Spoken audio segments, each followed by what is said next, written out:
Sin City, they call the rising sun,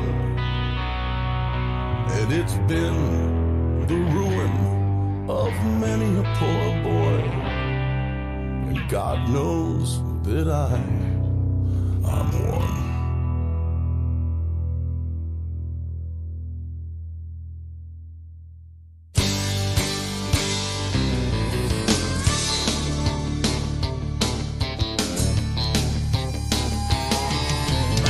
From the wrong side of the tracks, born agreed apart.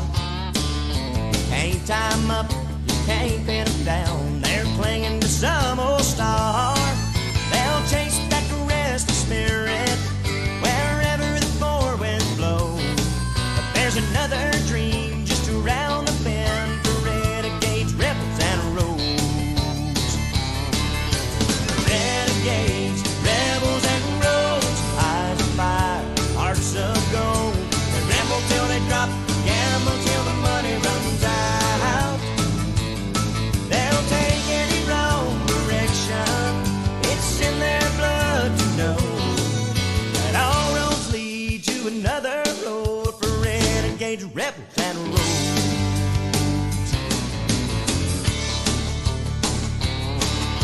Daughters love them, daddies hate them, mamas don't understand. Whenever life deals them down and dirty, they just play them another hand.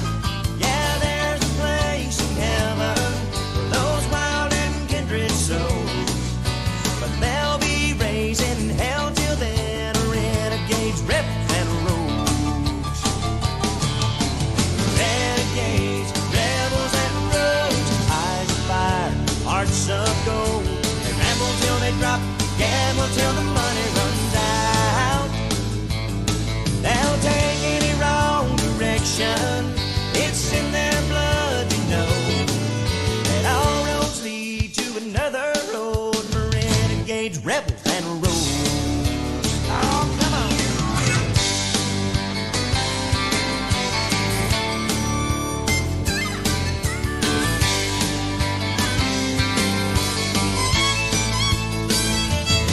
They'll take any wrong direction, it's in their blood to know that all roads lead to another road for renegades, rebels, and rogues.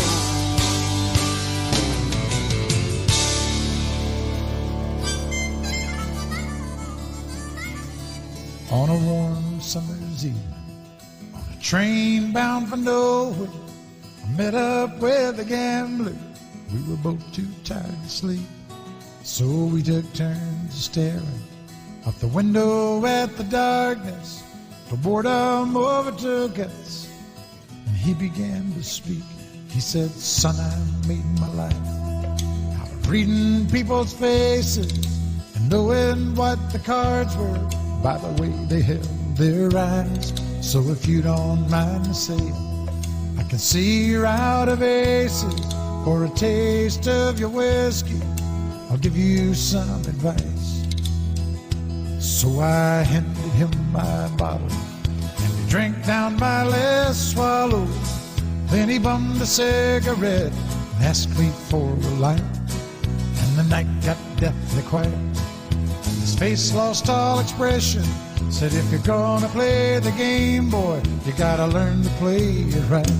You got to know when to hold 'em, know when to fold 'em, know when to walk away, know when to run. You never count your money. When you're sitting at the table, there'll be time enough for counting when the dealing's done." Now every gambler knows the secret to surviving is knowing what to throw away, knowing what to keep. 'Cause every hand's a winner and every hand's a loser, and the best you can hope for is to die in your sleep. So when he'd finished speaking, he turned back toward the window, crushed out his cigarette, faded off to sleep. Then somewhere in the darkness, the gambler, he broke even.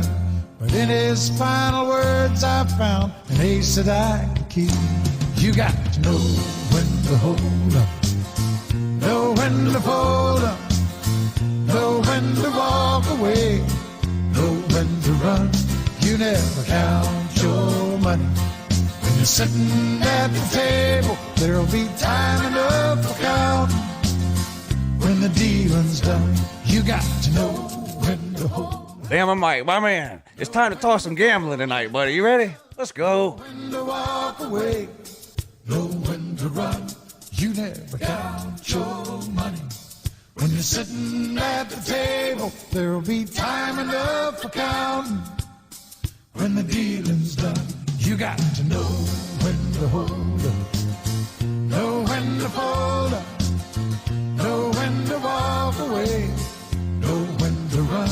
You never count your money. When you're sitting at the table, there'll be time enough for counting. When the deal's done.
They give you this, but you paid for that.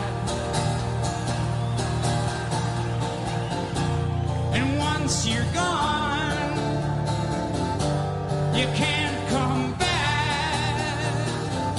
When you're out of the blue and into the black.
Yeah, good morning, Ncaa. Guess what? It's UncleLou here.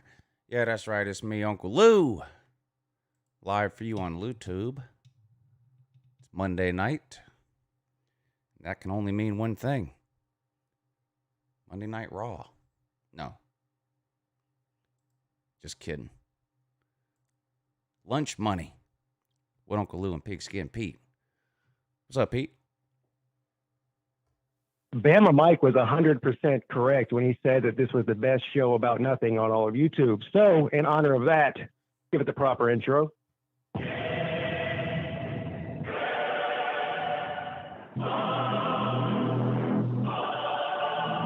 Welcome to the best show about nothing on all of YouTube.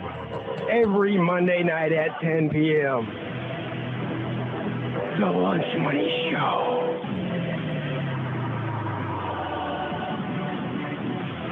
Do we think that Bama Mike sent $18 because that's $1 for every national championship that Bama has? You know what? I just noticed that. Yeah. I'm gonna say yes. I'm going to say yes too. I think that's a safe bet. How well? As they say. I don't. You remember Bama Mike from football season, don't you? Oh yeah, yeah. Okay. Yeah. He might be as much of a degenerate gambler as me and you are.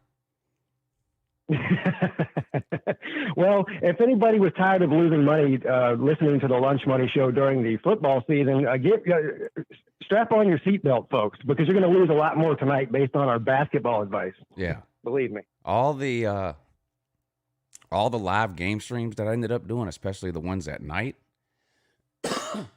ended up being mostly just me and Bama Mike complaining about our bad beats that we had all day long.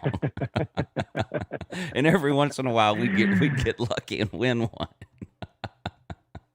Yeah. Anyway. Well, thank you for the super chat. I'm gonna break the wallet out. You're gonna do what? I'm gonna break the wallet out for the tournament. Break the wallet out for the tournament. Why not? Yeah, I hear you. You know, look, I got the lock of the week. Look, what I know about college basketball can fit into a thimble. Maybe not even that. Right. But the biggest lock of the week on Friday is your boys Clemson Tigers playing Rutgers. You know why it's the biggest lock of the week? No. Clemson is the only team in the first round who is a higher seed and an underdog. Oh. That means nothing, but I'm taking it. Give me the Clemson Tigers.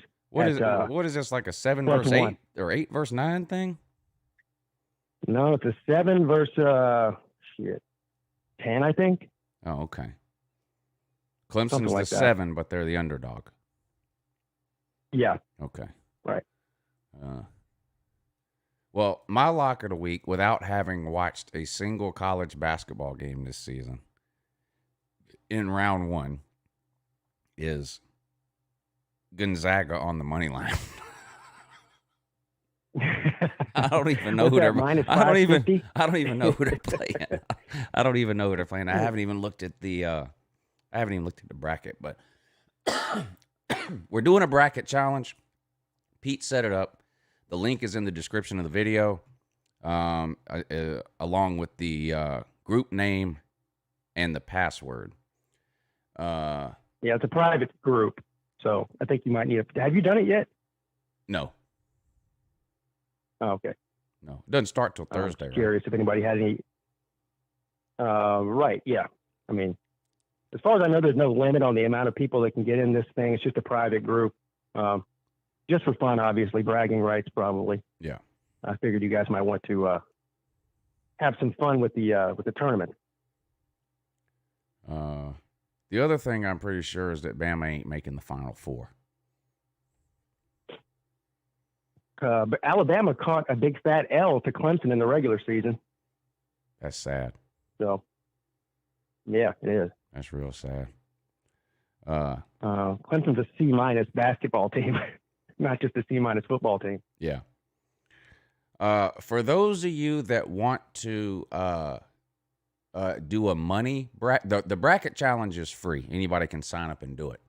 If you want to win some money on the bracket challenge, send $5 to my PayPal, and then in the note, just put the word bracket or tourney or something like that, and we'll just do winner takes all. So I'll go through the PayPals at the end and write everybody's name down that sends $5 in, and then next Monday, I'll let you know what the total is, and we'll just do winner take all. How's that sound? There you go. So that way, That everybody sounds good. can play who wants to play for free. But if you want to win some money and get some bragging rights or whatever, send $5 to the PayPal, which I'll post that link in the I think that link is in the description of the video too. I'll post it in the comments section right now. Send $5. Make sure you send it friends and family. Send $5 to the PayPal. Winner take all on the bracket challenge. The link to get into the bracket is in the description, along with the group name, which is, what's the group name? Lunch Money. Yeah, it's lunch money. Yeah. And the password is $Bill. Yeah. But I think that's on the on the link whenever you click it. I think it tells you. And no spaces either when you type in $Bill. Yeah, I'll type I'll type the password in the comment section. Not that that matters, but just so they can see what it looks like. I should come back on in a second. I'm going to. All right. Sorry, but I don't know what happened. My computer, some error message popped up and my computer reset. Sorry. So I had to turn everything back on, but we should be live again. It says we're live on my end anyway. So right. Where were we? Oh yeah. So I don't remember what we were talking. I know where we were. I was about to time this. I was about to hide this guy. That's what I was about to do. There I go. All right. Have a nice night. Yeah. See you later. So anybody that wants to get into the bracket, you can get in. Just click the link in the comment section. It'll take you there. It's completely free. And we'll update it every Monday night, who's winning, all that kind of stuff. If you want to win some money on it, send $5 to the PayPal, and it'll be winner take all. And I'll let you know next Monday night how many people sent something in, so you know how much you can, how much is in the pot or whatever. And I'll add $5 to it too. So I'm in for $5. Pete, you're in for $5, I'm sure, right?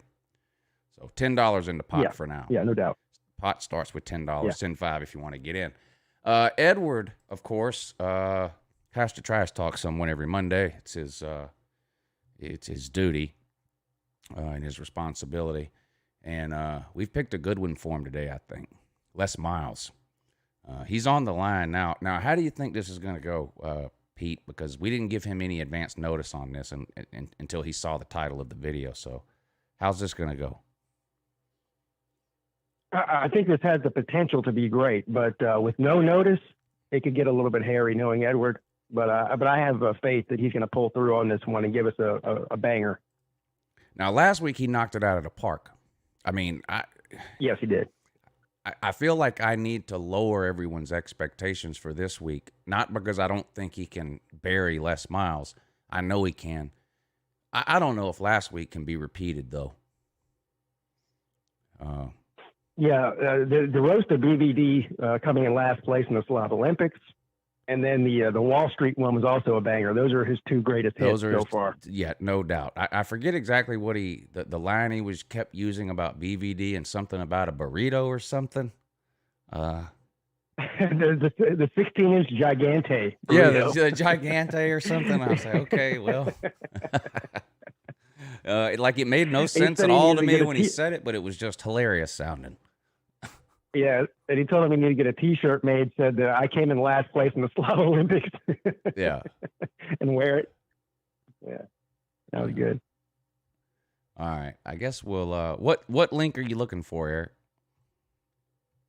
The link is in the description of the video, isn't it? I think it is. Yeah, the link. He's talking about the link to the bracket. NCAA bracket. Yeah, the link to the bracket is in the description of the video. The PayPal link I posted a minute ago in the comment section. I'm gonna post it again. Some of you mods copy this link and repaste it every 15 minutes or so. I don't know which link you're looking for, but there now, you as go. far as I know, I've never done these bracket challenges, or I have, but I've never been the one that was like setting it up. So look, I'm no expert on this, but from what I can tell though, is that the one that I chose, it keeps score for you. So basically, every game you get right in the slot, you get it right in, they give you a certain amount of points. And I guess you get more points if you get the Sweet 16 game right than if you get the second round game right, so on and so forth.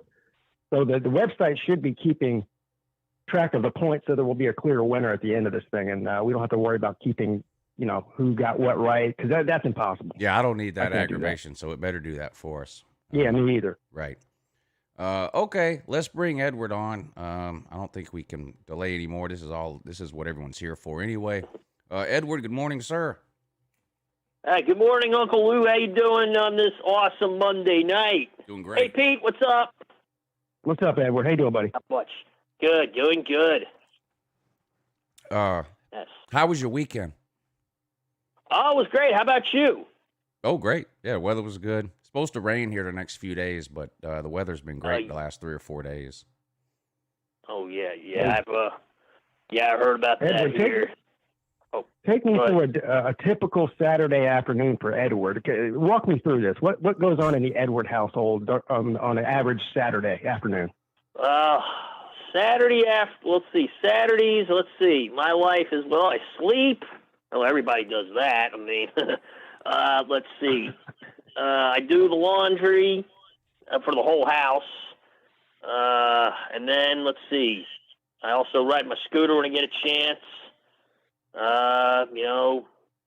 Eat like a late lunch, go on the computer, play video games. That's it.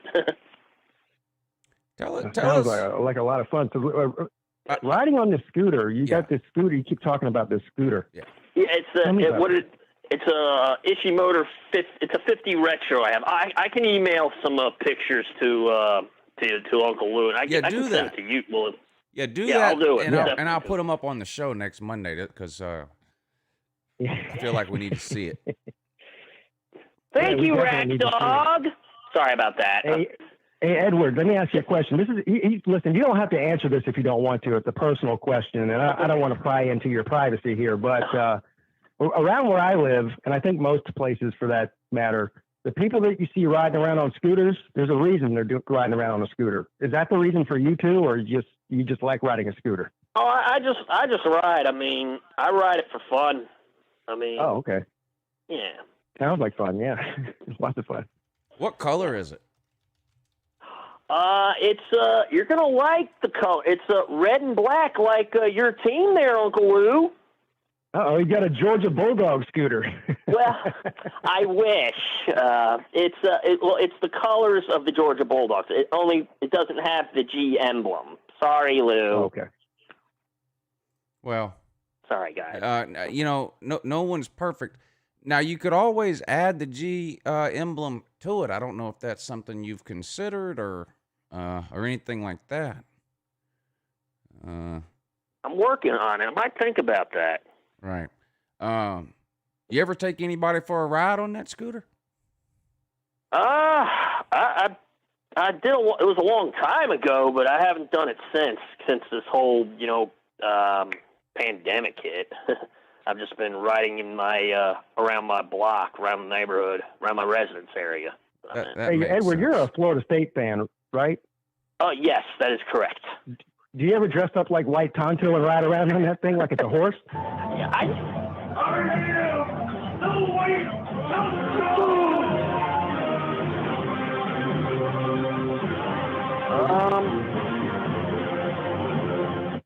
I'm sorry. I was just listening to that. I've never done that. No. You should think about it. That's something I might think about. Yes, definitely. I agree.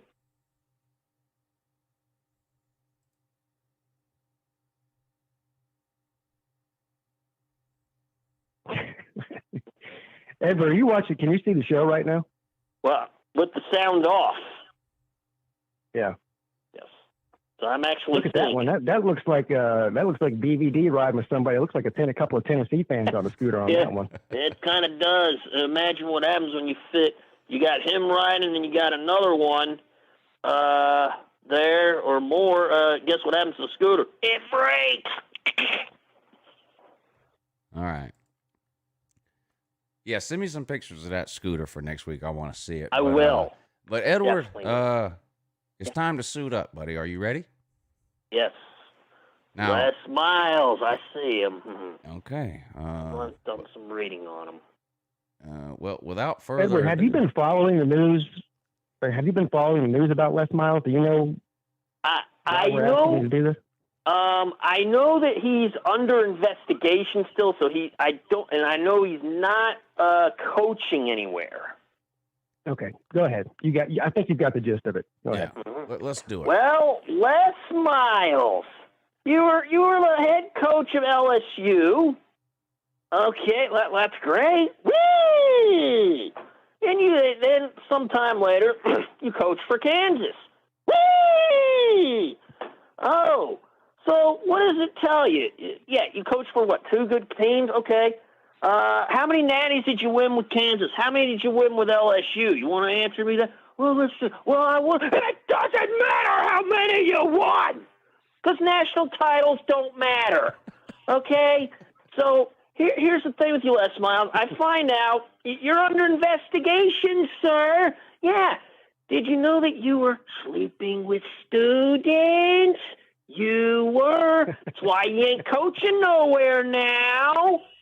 See, if I was the head coach of whether it's my team or Lou's team, I'm not going to be sleeping with students. No, I'm going to be focusing on the game. I'm going to be telling players what plays to run. I'm going to tell them how to execute. I'm not going to be, sleeping with students. Oh, my God, you can get fired for that.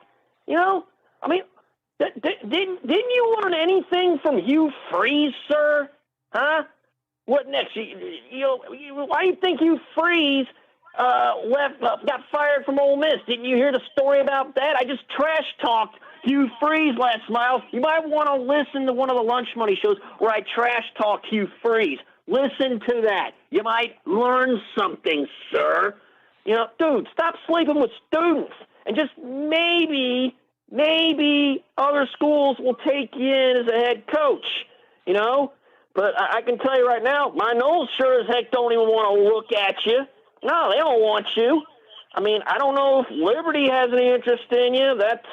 You might have to work that out with Hugh Freeze. But Hugh Freeze is with Liberty, so you got some fighting to do for that, sir.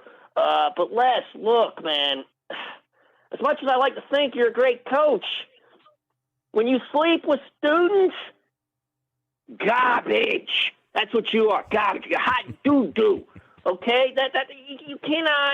You cannot ever sleep with students, because when you do that, that's how you end up on the news.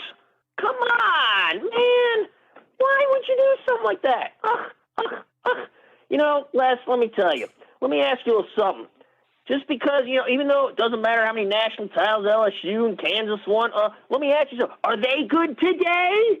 Huh? Are they good today? I mean, do you see Alabama and Georgia running around talking about do you see Georgia running around talking about 1980 or 1880? No, you don't. Georgia just got their schedule today. Guess what? Why are they not complete? Because they're good today. Why is Alabama not crying about their schedule? Why are they not talking about their 18 national titles? Because they're good today, and at least they don't sleep with students. Oh my God, Les, you just make me sick. You make me so sick I just want to throw up on you. All right, and one thing else, Les Miles, I'm on the best darn show about nothing every Monday night, and I'm loving it. I'm with the best bosses in the world, and you're still under investigation. You're going to be under that for the rest of your stinking life. And that's the bottom line, because I said so. Hey, Edward. Do you think that the pesticides on that grass that he eats before every game has something to do with his judgment, that it affects his brain at all? I think so. Totally. I read earlier that Florida State was looking at maybe bringing Les Miles on as some kind of an assistant. What do you think about that? I mean, assistant, that's a maybe. I'd give it a maybe. As long as he doesn't become the head coach, I would get worried if he's the head coach. Assistant, I could maybe, see. Yeah, they said Jimbo Fisher was sleeping with students there, and it was no big deal, so Les Miles shouldn't have a problem. Oh, my God. That's terrible. That's terrible. It's a big problem. I mean, that's how you can lose your job. I was just wondering, as a Florida State fan, how that would make you feel. What, Jimbo Fisher sleeping with students? Yeah, you must have been irate, because I can tell by your annihilation of Les Miles that you don't agree with people sleeping with students. So what were you thinking when Jimbo Fisher was running around Tallahassee, sticking his wee-wee in every wet hole? Oh, Jimbo Fisher. You know what I think? For him doing that garbage, he shouldn't even be at Florida State. He should be somewhere else. I hear, isn't he with Texas A&M? Yeah. I think he is. Yeah, he's not at Florida State anymore. No. He's been gone for years, yeah. Yeah. Oh, I wanted to say, Lou, if I may, I like the way, speaking of Texas A&M, I love the way you yelled at that Texas A&M guy who called in, and you're like, "You're a military school. Give me 50 push-ups, cadet." Oh my God, that was awesome, Lou. Yeah, I love that. No, they're not a military school. Oh, they're not? Oh, no. Okay. Sorry. They're a military school like the Citadel's a military school. They're not a military school. Oh, yeah. Okay. I love the way you went after them. It's that was advanced great. ROTC. That's all it is. Oh, okay. Okay. Right. Okay. Got That's you. it. Yeah, I got you. Army is a military school. Navy. Yes. Air Force. Yes. Those are military schools. Yes. Texas A&M and the Citadel, not military schools. Okay. Now I got you. Right. Okay. Which, Texas A&M, you got all these guys running around. It's stolen valor is what it is. Running around pretending to be soldiers. Yeah. That's stolen valor. Mm-hmm. Yes. Great. Now, I have a feeling you could trash talk right now about stolen valor. Is there anything worse than stolen valor? Oh my God. Let's see if I could think of anything. Well, why would I want to tell Texas A&M? Well, they're not a military school, so what's the point? Exactly. So let's see. Anything worse than stolen valors? Let's see. Wouldn't that be something to do? Isn't stolen valors? Isn't that like metal stuff or? No, stolen valor is when you pretend to be in the military, but you're not, or you weren't. Oh, that could be pretty bad. I'm not. I don't pretend like I'm in the military because I'm not in the military. Right, but everybody at Texas A&M does. This is the point, Edward. Never mind. It defeats the purpose when it all has to be explained to you. Right. Yes. Yeah, pretending to be in the military when you're not. Yeah, that's bad. I would never do that. I believe you. Yes. Thank you. I appreciate that, sir. Yeah. Edward, Edward's more worried about stolen scooter. Oh, yeah. Yes. I would be definitely worried about that. How many horsepower that thing? Well, it's a 50 cc, so. Right. But it gets me where I need to go. Yeah. Nice. So how fast are you talking about? Does it go like 40 miles an hour? And what's the rule? What state do you live in? I live in Georgia, Atlanta. Okay, so in Georgia, do you have to have like a license plate and insurance and all that if it goes over a certain speed or whatever? Well, it's not really necessarily speed. I can tell you that the scooter that I have, I'll definitely email some pictures of it. The scooter that I have, it's a 50 cc. If it's like 50 or less, you don't have to have a motorcycle license. You don't need insurance. Well, you don't need any license at all. Well, that's why a lot of people have them. Like you can have like a permit or like. Well, you don't have to. Like a driver's license, which I do have. I have a driver's license. But you don't have to. That's why a lot of people have them, because they can't get a driver's license. Right. Yeah. Right. But I will say, over 50 cc's, you have to get a motorcycle license. Yeah. Now, is this thing fancy with blinkers and all? Well, it doesn't have to be super fancy. You can get like. Does it have blinkers on it? It was a simple question. Does it have blinkers? Signals. Huh? Yeah, it's got the blinker signals. Okay. I guess if you call them signals. Brake light? Oh, yes. Headlight? You got a stereo in that thing? One on the front, one on the back. No stereo. Sorry. Oh, no stereo, huh? No. So what do? Just tape? You duct tape a Bluetooth speaker to the dashboard? That would around that way and listen to music. That'd be something to consider there. Yeah. What kind of helmet do you wear? I have a motorcycle helmet. It's a red and black one. Is it a full face helmet or just the turtle shell? Oh, it's full face. Right. Better safe than sorry. Yes. Now that you're sending pictures of your scooter, can you also include a picture of you on it with the helmet on and full riding gear? I need to see that I could try and see what I can do is I can show you a picture of me like standing like right next to it. You know, did you ever watch the movie Roadhouse with Swayze, Patrick Swayze? Yes.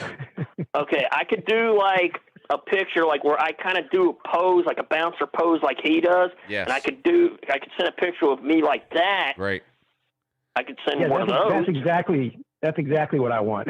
You hit the nail right on the head. Yeah. How many? I could arrange that. How many pair of chaps do you own? Chaps? Yeah. Like, are you talking like Spurs chap, like what Cowboys wear? Like assless leather pants. Chaps. Oh, I don't have those. Okay. Well, you're not worried about do you road wear rash? Like a motorcycle jacket? Yeah, like a leather jacket for road rash, and maybe very rare. But well, I do have the video game Road Rash, which is really nice. Right. Are you in a gang? How about go ahead. How about the riding gloves and maybe some riding boots? Yeah, I don't have like all the like real motorcycle gear. I should have that, but unfortunately I don't have that. But I do like when it's really really cold out and I ride the scooter, I will like I'll wear a leather jacket, a black one if I can do it, or a heavy jacket, you know. Yeah, but I love the bike. The top speed's 50 miles an hour. Are you in a gang? Yeah, you're cruising on that. Oh no. You're not in a gang? Boy, if I did that, I don't think anybody would be wanting to be around me. Well, they definitely would want to mess with you. Oh no. Well, they try to pick a fight with me. They're on the ground in like 2 seconds. Right. No one would do that. Or it's like me and the guys would put them on the ground in 2 seconds. Yeah. Yeah. Hey, Edward, if you ever make it to Charleston, man, come. We'll hang out. I'll take you to the Hells Angels bar in Goose Creek. You'll fit right in. Oh. All right. Now if I'm ever out there, yes. You said you live in the Atlanta area. I mean, do you get that thing out on I-75 or what? No. Well, it's actually not built for the highway. I know, which is why it would be funny if you got it out on I-75. So do you? It would. Do I ride it on the highway? Yes. No. Okay. What's the busiest street you rode it on? What's what? The busiest road. I mean, do you ride it on like a 4-lane like main road? I've ridden it like out in the what do you call it? Like on the road, like back road, like the street. You know, like where cars go on the street. Like like you pass like other. No, I don't have any idea what that is. Well, I do ride on the street, like out of my driveway. I go out on the street there. Sometime, if this pandemic wasn't here, I'd be going. Hold on. Let me try something different here. Okay. Okay. All right. A scooter is your mode of transportation. Yes or no? One of the modes. Yes. One of the modes. Yeah. So It's actually my main, except for when I go to work. But that's my what do you call it? How do I say this? Edward, you don't have the ability to simply answer a question, do you? Edward, if you had to go to the store right now, how would you get there? Oh, I have a scooter. Okay. I can do that. This is what I'm asking. Edward, stop. Answer the question and then shut the fuck up. Okay? If you had to go to the store, how would you get there? I would take a scooter if I have to. Great. What's the busiest road you've rode the scooter on? Well, I will tell you, it's not 285. Okay. That's for sure, because I don't ride it on there. So, do you ride it to work? Oh, I'd say. Well, I don't know if I consider it a bit Chambly Dunwoody. Okay. Do you ride it to work? I have ridden it to there. I've ridden it to work. Okay, but never back from work. But you don't on it. But I've never like ridden it to work like when I've had to work. Okay. So if you don't ride it to work on a regular basis, what is your method of transportation to work? Okay, then I would have like one of my parents would take me. Okay. Oh, okay. Okay. That's what we were getting at. Like if you had to go, to the store, where do the groceries go? That's what I was. That's what I was wondering. Okay. Does it have like now, a thing in the back? Go ahead. Does it have like a thing in the back, like a? I don't know what you would call it, like a basket. Yeah. Well, it has it has a I have like a little like hook thing. I don't know what you call it, and I can put groceries right on it. Yeah, like a hook thing. Yeah. And you just hang the grocery bag on it, right? Yeah. Yeah. Pete, what did you ask him? I asked him if he had a basket on the back of that thing, like a like a bicycle with a basket on it. Yeah. Yeah.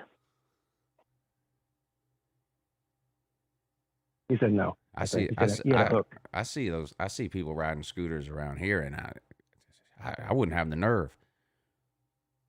I mean, it's not. It did have like a little compartment, but I don't use it. Sorry. It's not much safer than a bicycle. Yeah, it's not any safer than a bicycle. It might be more dangerous than a bicycle. Yeah. A little bit.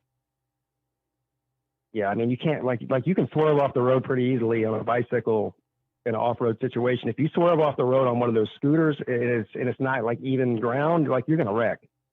Yeah. But you ride that thing on you ride that thing on roads that have like stoplights and all that kind of stuff, right? Yeah, with stop signs, traffic lights. Yeah. Okay. Do a lot of people honk at you or flick you off and cut you out and shit? Well, they might honk at me, but I just said like they honk at me. Let's like what and they say, so I'm just like I ignore them. Because it probably happens like constantly, so it's just you tune it out now, right? Because every car that comes around you he's gonna cuss at you. Yeah, I tune it out and just think to myself like, well, what you honking at, you retard? Let me ask you this: where was the last place you drove to on the scooter? Let's see. Well, I took it to put gas to get gas for it, fill up for gas. Okay. Ooh, how much does that cost? Like $2? No, it's like maybe $3-4. Not too bad. Oh man, It's a good deal. Yeah, it's a pretty good deal. How many miles a gallon does that thing get? Like 50? I believe it gets. I think it gets about like 80 miles to a gallon. Yeah, it's got to be an insane amount. Yeah. Yes, I got an insane bike. Yeah, you do. Yeah, you do. Is there any way to juice those things up? Like how popular is the aftermarket community for scooters? I mean, can you put exhaust on there and different things like is there like a big aftermarket community for the scooter crowd? You got the cold air intake on that bad boy? Yeah. I haven't really. I don't think mine has. Let me take a look at it. Let me see. I can take a check on it because my scooter's right in the garage, so I can look at it. Do you know what a supercharger is? I've heard of it. Let's see. Oh yeah, it has it's got a little exhaust thing. Got an exhaust thing on there. Yeah. You ought to put your big old coffee. I wonder if it's got like a governor on it. Oh, a governor? Yeah, we got to take that thing off. Yeah, like a governor, and you can open it up and make that thing go faster. I mean, you might blow your engine if you open it up too much. Most likely it would. let's get that thing moving, man. Let's get that thing to 60 miles an hour. Something. How does the gas work in that? Is it a handle twist like a motorcycle, or is it a thumb push like a four-wheeler? Well, how it works is with there's a little like cap. You can just twist it No, Edward. Just move it. Edward, listen. I'm not asking how to put gas in it. Oh. How do you apply the gas when you're getting ready to move? Like start. It's what you're saying. No, he's saying No. how do you accelerate? How do you move How do you forward? accelerate? Oh, with the what do you call the bar, like the handlebar thing? It's a twist. It twists like a motorcycle. Yeah, like okay. Yeah, it's just like a motorcycle. Yeah. Okay. Yeah. Now, do you have? Is it like a motorcycle where you have to change gears, or is it just automatic, like it goes through the gears on its own? It's automatic. Okay. Yeah. Does it have handle brakes or pedal, or do you have to slam backwards on the pedal to get it to stop? Oh, it's handle brakes. Like you just push them in and it brakes. Gotcha. Like there's one on the front, one on the back. Like one operates front, one operates the back, but they're both right there. Yeah. You ever had any? Has it ever broke down on you?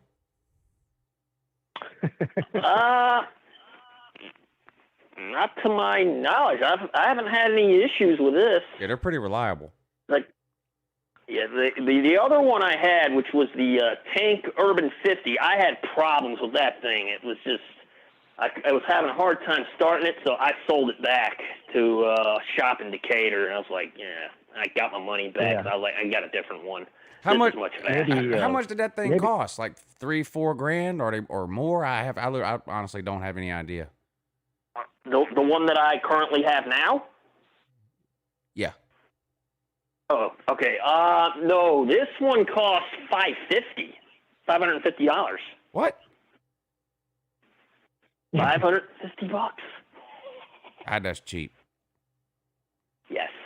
So you didn't buy it. I mean, you bought it from somebody, right? Somebody traded it, like some crackhead sold it to you. Well, it wasn't off the back of a van. No, I actually bought it at a very reputable dealer. There's Power Wheels Oh, okay. that cost more than that. Yeah. Yeah. Some of those big fancy you Power want to know Wheels. the name of the place, or? Yeah. No. Okay. Yeah. All right, I'll tell you. The name of the place I bought it at is, I don't know if you've heard of it. It's called High Tech Motorsports. Target, you said? No, High Tech Motorsports. Oh, High Tech Motorsports. Yeah, it's 10 minutes from downtown Atlanta. It's right off like Oakland Drive. Okay. Yeah. $550. That sounds like a pretty good deal to me. Yeah. I thought those Very things good. cost like a couple of grand or something. Yeah, I would have thought that too. Now, I mean, do they measure the miles on it or the hours? Is it like a lawnmower? Like, you know how lawnmowers say like it'll be like 100 hours right. and not miles? Is a moped measure miles or hours on the motor? It's mile. I want to say miles. Oh. Well, is there an odometer? Well, it's miles per hour. This thing does miles an hour. Not a speedometer. Is there an odometer? An odometer is what counts the miles in a car. Tells you how many miles you've been in a car. It's called the odometer. Oh yeah, it shows how many miles you've gone. Right. Like 1602. Yeah. It has a number. How many miles have you it's put on got that beast? How many miles have you put on that beast? So far, I've got about 1,006, almost 623, almost 24, somewhere around there. Okay. All right. So you're giving Got that over thing 1,000 miles on it. quite the workout. He drove damn near across the country on that thing. Man, yeah. You stay on that scooter, don't Nice you? to do that. Yeah, you stay on that scooter. Have you seen Sons of Anarchy? And is that what made you want to get a scooter? I think I've seen some pieces of that. Yeah, it's a great show, especially if you're into scooters and that you would really like Motorcycles. Motorcycles, yeah. Yeah. I mean, I've never owned a scooter or a motorcycle, but when you get on that thing, do you just feel like a complete badass? All the time. Yeah. Pete, have you I ever? bet. But not you have a in a motorcycle, stupid Pete? way, but in like the badass way. Yeah. Do you have a Live to Ride tattoo anywhere on your body?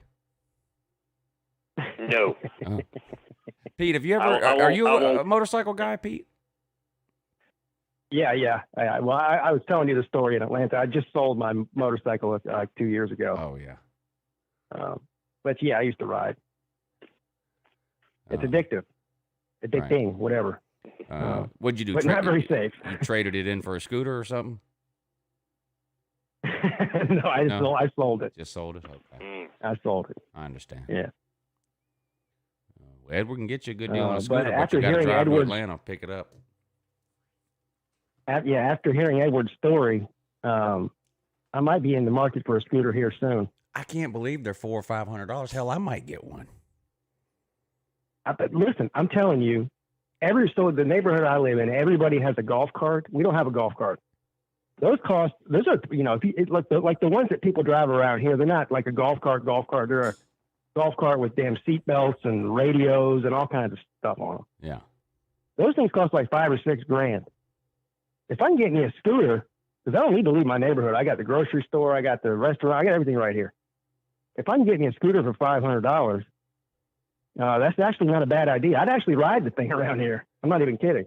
You know, I don't think, out of all my super fan characters, I don't think there's one driver's license between them. I should get the scooter just for video purposes. If they're really $400 or $500. Was that new? What's the, that was new? Brand new. Oh my God. I gotta find the Florida- Augusta scooter store. Yeah. What's the Florida super fan's name again? I forget. Natty Back Steve. Yes. Imagine Natty Back Steve on a scooter. Yeah, That would be good. Yeah. He did ride a hoverboard in a video one time, and so I just assumed that was his mode of transportation. But maybe it's time he upgraded. Yeah, that would be great. Yeah. Edward, this has been your best appearance on here, I think, overall. Thank you. What time is it? 10. I could talk to you for another hour about your scooter, but I don't want to. Sure. We better maybe we should save something for another day. I don't know what we're going to talk about after you hang up, though. That's the problem. Well, look, the show about nothing has so far lived up to it tonight. We talked about absolutely nothing on here so far. No doubt. For an hour. That's why the Lunch Money Show is a show about nothing. Edward, I don't know what we're going to do with you. Definition 409, thank you for the super chat. Now, he wants to know, Pete, when is the drive show coming? I don't even know what he means by that. Oh, wow. I'm serious. I'm glad you remember that. Yeah, I announced a few weeks ago that I'm working on doing a daily show here. I don't know exactly when it's going to start, though. Because you do a daily show in the morning, the morning show. Uh-huh. So you know exactly how involved that is. Yeah. So I've got some work to do on my end. I'll let everybody know. Okay. I don't know if it's going to be 2 months or 4 months from now, but I'm planning on doing an afternoon drive show every day.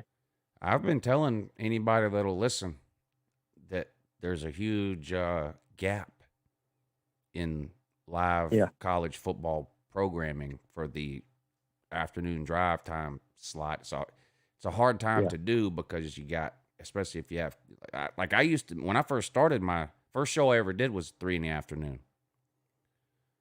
And I had to change it once my son got sports age because there was just too much going on at 4 and 5 in the afternoon with him getting out of school and having to get him ready for baseball or soccer or whatever the case. But there's a lot of potential for a show like that, I think, and during that time frame. Right, and that's what I'm looking at. 4 to 6 or 5 to 7, something like that. But you know as well as I do, I don't want to just hit live and just read the chat for 2 hours. Like, I need to have everything in line before I jump into it. Yeah.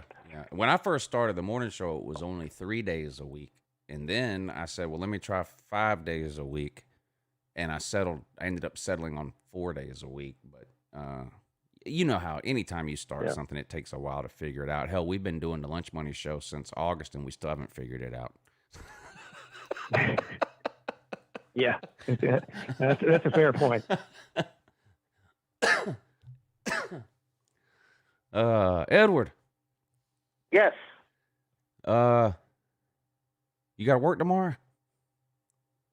I'm actually off tomorrow. Oh, well, lucky you. So I'll be able to come on to your show tomorrow. Or call in.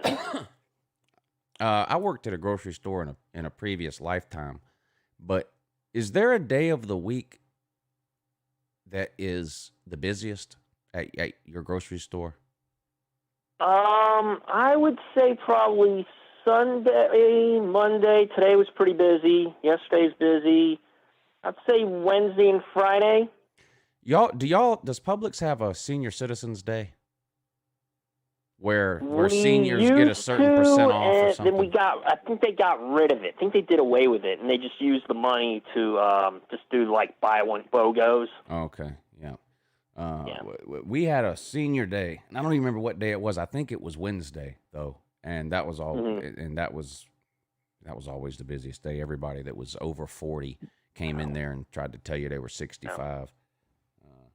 Now, so Edward, what do they get for being? Do they get some kind of discount or something for being a senior? What is that? Yeah, on senior day they would get 10% off or something like that. Whatever, I forget what it was, but they got discounts. Like they got discounts on a certain day of the week for that the average person didn't get. I can't remember the details. I was in college. So I don't remember all the details. Edward, do you work with Sleeta? You live in the same town. Kevin Dog Fan for Life wants to do. I work with. No, I don't work with him. No. Okay. But I'm sure he showed up at the Slob Olympics. I heard. Edward, what do you do with his trash man gloves and his Publix mask? Yeah, there you go. What do you do, Edward, when some brain dead halfwit comes through the express lane with 11 items instead of 10? Well, I don't do anything. He just does what I just ignore him. I just don't even bother. Oh, okay. I don't pay attention. All right. You into union? Edward can't be bothered with that nonsense. You into union? If there's something that's very suspicious, I will report it to management. Yeah. Are you a union man? I wish I could. I'd love to say that I am. If you mean like union, meaning like does my work have a union? Like, are we entitled to? Well, they do certain things. Publix is a union. Oh, I'm definitely. I've got. Oh yeah. You don't because you don't have to. I've got stock in the company. They give you stock. Wait a minute. Publix has stock. Yes, I have a lot. Publix is Publix a publicly traded company? Well, it's privately. It's private though. It's like only people who. Publix is not a Publix. I mean, if you have stock, it's public. There is no public stock, Edward. What are you talking about here? There is no public stock. No, I'm saying public stock, not public. I mean, I have Publix. I have stock in the company. There's no such thing as Publix stock. Well, I have stock with the company. All right. It's privately owned. Edward, I've been managing my own investments for 2 weeks. I'm somewhat of an expert. There is no Publix stock that I can find anywhere. I'm looking right now. Because it's not a public company, and there's no way it's private. Publix is privately owned. Well, Thank you, Maddie Sims. Well, how much? I don't have stock in it. How do you have stock in a privately owned company? Well, by working there, you kind of like own like a part of the company. Like I own a piece of it, so I'm getting this is like it's like you're getting money. Like it's like money you're getting.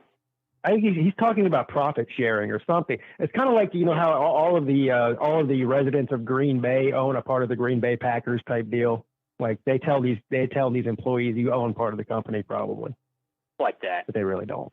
Yeah. I wish I could find. I want to own part of Edward's company. Why can't I buy Publix stock? Now I'm mad. Do I have to get a job at Publix just to buy stock there? Well, yeah, pretty much. People who work there get stock in the company. You have to like kind of buy it. Like you buy it for a certain amount of time. Like I've done it, and then now they just like start. I'm just like getting stock, like a check, but yet to get the actual stock, you got to like buy shares. Yeah, I'm reading it. I'm reading something on it now, and yeah, you do have to work. Yeah. You have to work there. It's a privately held company that offers stock to its employees and members of the board only. That's it. Yeah. So That is correct. that's disappointing. I wanted to own some Edward stock. Edward, I believe So in you you can- and was and willing to I'm- invest in you, Edward. I'm sorry, Lou. I was willing to invest in So you. Edward, hypothetically, Edward, like Yes. I don't know how much stock they gave you or you bought or whatever the case is, but hypothetically, can you sell those shares of stock back to Publix like it's publicly traded, but like do it privately and cash in on it, or what's the rules with that? Oh, This is I probably- would have to look into that. Yeah. Okay. Never mind then. I thought I thought I might be able to get an answer from you, but I can tell I'm not could gonna do it. sell it, but I'm choosing not to. Right. So you can. I could, But you I'm can't just sell choosing it not to me, though. Can you? Okay. Can you sell it to me? Correct. No. I don't believe I can do that. Damn. No. Um, I don't think I can do that. I think that would be, what do they call it, illegal? now, who's more important? Who's more important to Publix? You or Sports Live and the ATL?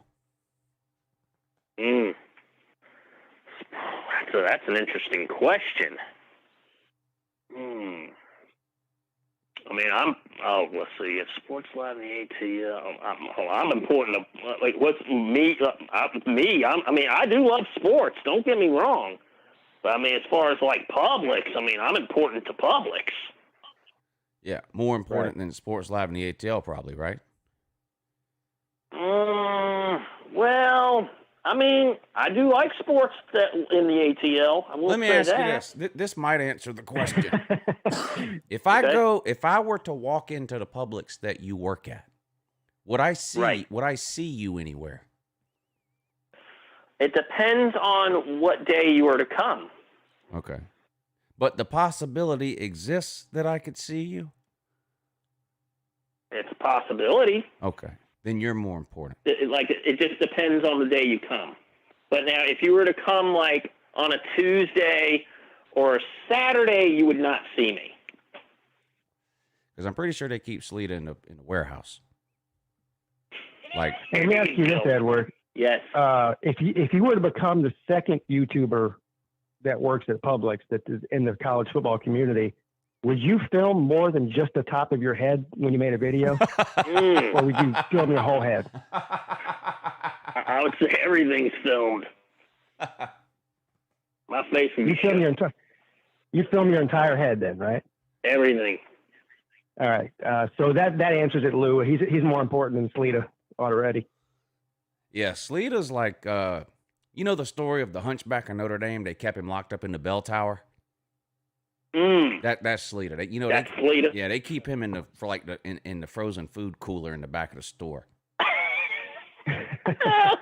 Oh, God. He's like that. What's that guy? The guy on the Goonies.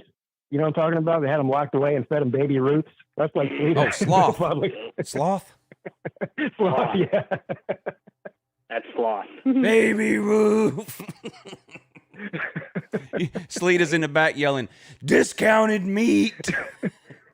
You remember that video he made where he was trying to show how much money he had? So he had like three $20 bills laying on his counter, and then he opened up his refrigerator and there was 2 packs of flank steak with the sell by today tag on it. Must sell by today tag was on there. Yeah. It was flank steak. He's like, look what I got here. I got some ground chuck, and then he's like, look, check this out. I got me a flank steak for later. This is just how I do it. Yeah. This is how I eat This over is here. how I roll. He's got 3 $20 bills on the counter, and like a roll of quarters that he picked up from the bank. That was A hilarious. frozen bag of chicken nuggets. Yeah. How long you worked there, Edward? I've been with Publix for about 18 years. Oh my God. Yeah, you should own. Wow, you are more important. You should own stock there then. That's a long Oh. time. Yeah. That is. At the same location. Man, shit. Same location. It's in Dunwoody, yeah. Yeah. That's Yeah, amazing. You know what, Edward? We're laughing at Edward here. He's going to retire before both of us. Yeah. I mean, you got some kind of 401k with him too, probably too, don't you? Yeah, I'm working on that. I'm getting that. Yeah. Let me Edward, know. Let me know if you need any help with that 401k. I've been managing my own stocks for the last 2 weeks, and I'm like I said, I'm pretty much an expert now. I'm up. I'll definitely take you up on that. Yeah, I'm up 20% in the last 6 days. Mm. Yes.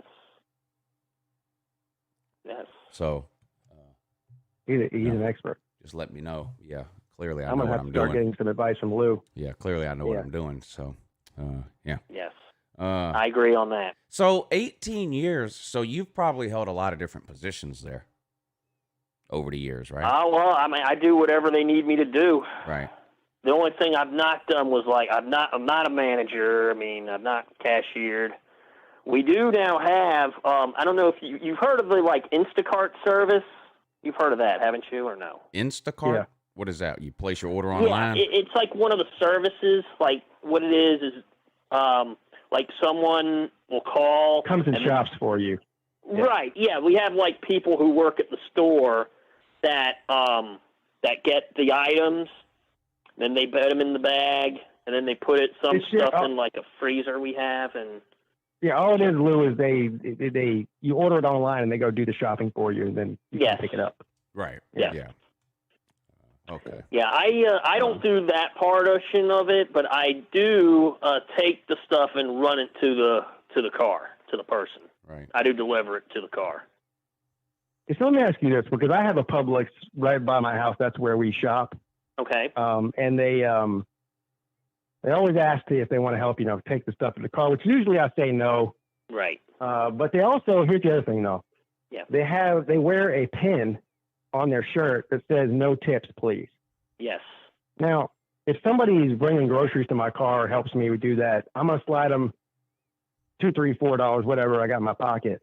Yeah. What do you, if somebody tries to tip you, do you refuse the tip, or do you just take it and open it? I try to refuse it. But do? if they make me take it, then that's different. Right. Okay. But is there anybody getting fired for taking well, we saw you take that $5 bill, Edward, you're fired. Did they do that? Well, if they see it, it's very possible that they could first sometimes warn you, then you can get written up. Second time, and then third time, you could get fired for doing it. I think Bama Mike just said, you got it right, Bama Mike. Yeah, I've known some people that have worked at Publix over the years, and they're serious about the no tipping thing. Yeah. I mean, I've done it before though. I've tried to tip them, and they're always like, "No, I can't take it," and they point to the little button on their shirt, and I'm like, "Take it." I'm like Edward. I make them take it. I'm like, look, I'm not going to tell on you. Pete, you need help taking your I groceries don't want to to get the anybody car? fired either, though. You need help taking your groceries to the car, Pete? Me? Yeah, you. No. Oh. No, but I'm nice, so I'll tell them, can you walk with me while I walk, and just so I can give them a couple bucks. You're nice, so you let them take your groceries to your car because you're a nice guy. No. I take my groceries to the car. I'm just come outside with me so I can give you a couple bucks. If you're going to ask me, then clearly, you want something, Gotcha. But, all right. I don't know. Publix is where I shop at most of the time when I go. It's more expensive than the other places, but to me, it's worth it. I talked about that. This whole thing where they want you have to have personal information to buy something from somebody. No, forget all that. I'm not giving you my phone number so I can buy a loaf of bread. No, I'll go to Publix. Thank you. You're a smart man. Saying, oh, this bread is 50 cents, but you have to give me your phone number or else it's $1. Well, no. Here, I'd rather pay $1. and your email address too. Right. Right. And then and phone now number, all of a email sudden, address. every time I go to Kroger, all of a sudden my car warranty is expiring the next day. It's crazy how this works. I go to Kroger. Yeah, they need right. my phone number tomorrow. My my phone won't stop ringing about my car warranty. What a coincidence. I mean, that's what they do. They're selling your information. Of course they are.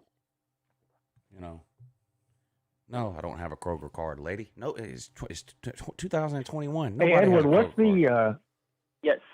out of all you said you worked pretty much in every position in Publix over the last 18 years? Like, what's the worst? Like, is the deli the worst, or is it the meat counter? Like, what's the worst, like, department to work in for a grocery store? I've actually I've never worked in meat department, bakery, produce, deli, but I would say, like, I've never worked in those places. I'm on the front, like the very front, like bagging the groceries. But whatever they have me do, I do. But I don't. Yeah. But if you're talking about like the hardest, or Bama Mike, I think he just said the answer. I think you got it right, Bama Mike. I don't know how you do it, dude. Man. Bama Mike said he used to work at Publix, so he knows what he's talking about. Hey, all right, Bama Mike. Speaking of the Publix deli, though, that the sub sandwiches there. Oh my God, they're the best sub sandwiches you'll ever have. Good. Now you got to pay the extra $1 or whatever it is to get the boar's head meat and cheese, but it's worth it. Yeah, and I mean, those subs are amazing. The fried chicken there is good too. Yeah, those subs, they put Subway to shame. Yeah. They're good. They make Subway look like an ant, look like nothing. Yeah. Right. I love those Publix subs. Yeah. Maybe one day Edward can trash talk Subway sandwiches. Oh, $5 foot long garbage. Yeah. Yeah. There you go. Now, when you usually when you work there and you get your lunch break or whatever it is, I'm sure they have a break room and you can bring something and put it in a fridge or something. But can you can an employee on their lunch break go to the deli and get something, or do they not allow that? Yeah, they can. Okay. Employees can, yeah. So what's your favorite? What's your favorite thing? Go ahead. Sorry. Go ahead. What's your favorite thing to eat from the deli at Publix? I like to either do like a sub, depending on what's on sale for subs. I'll do that, or I'll get some wings they have. I'll do that. Like hot wings? Oh yeah. I've never had those from Publix before. Are they good? They are. You will love them. Yeah, I'll have to try them. I never thought about getting hot wings from there. I got a question for you, Edward. Sure. So I never worked like in the food industry. Like I had a lot of friends that were like waiters and waitresses and stuff like that. You know, worked at bars and restaurants.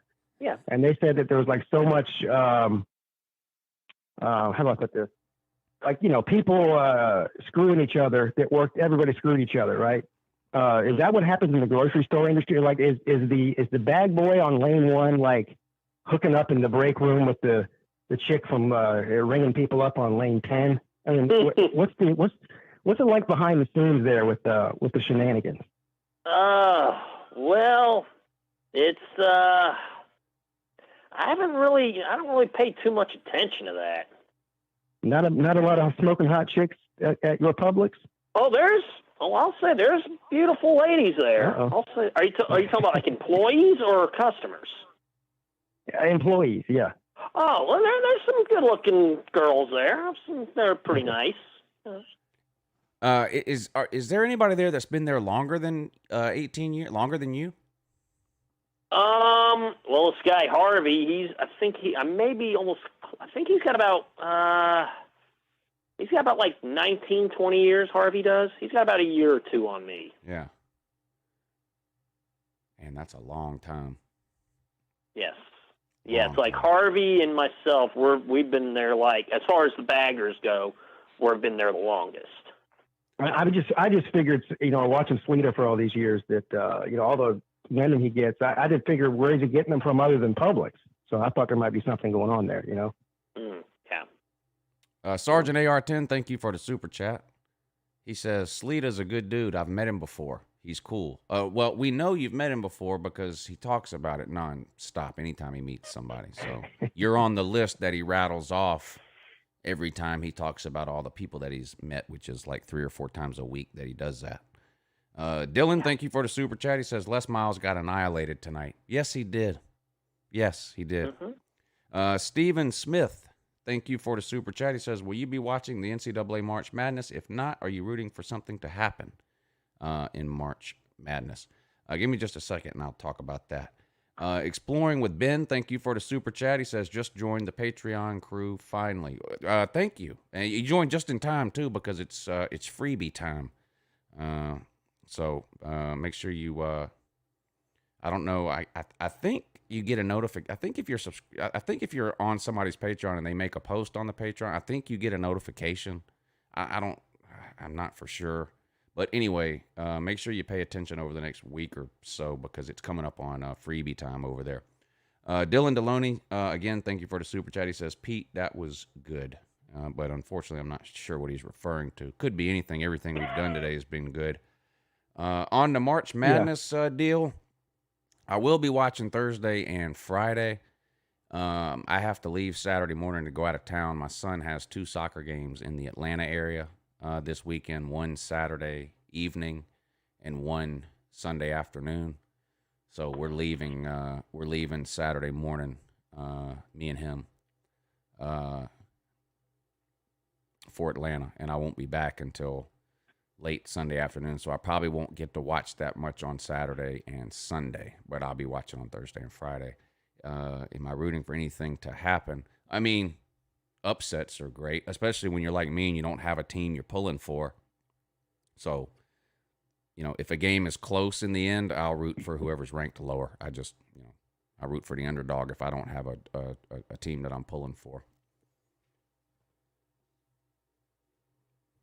So I'm obviously pulling for Clemson. They only make the tournament on average every 7 years or something. That's better than Georgia. So, yeah, well. Of course, Georgia does have a Final Four appearance, whereas Tennessee does not. Can you believe Tennessee hasn't won the conference tournament since 1979? That's sad. Oh, that's actually a pretty shocking. If you would have asked me, like, when's the last, not knowing, if you would have asked me, I would have guessed, like, in the past 10 years. Oh, 1979 and 0 Final Fours. Yeah. And they're a basketball school. That's hard to believe. It's unacceptable having that. Yeah. Tennessee. Whenever Tennessee loses in the tournament, which could be this weekend, just be prepared that Monday when you call in, Dylan, because that's what will be on the menu. Just letting you know. Mm-hmm. We'll have you annihilate Tennessee whenever they get knocked out of the tourney, which clearly will be before the Final Four, as they've never made one. So, yeah. So you got to be pretty excited, Edward. The Florida State Seminoles are pretty good. Basketball, yes. Football, no, they're not. They're not there in football yet. I mean, I know Mike Orvell. Right. He'll turn them around. I got faith in Mike Orvell. He's going to turn them around. Mike who? Mike Orvell. Orvell? Yeah. Like Orville Redenbacher, the popcorn guy? Mike Orvell? Yeah, Mike Orvell. Yeah, Mike Orvell. And what's I like Mike Orvell. And the Tennessee coach's name was what again? Josh what? Heupel. Heupel. That's right. Heupel. Josh Heupel. And Heupel and Orvell. And Mike Orvell.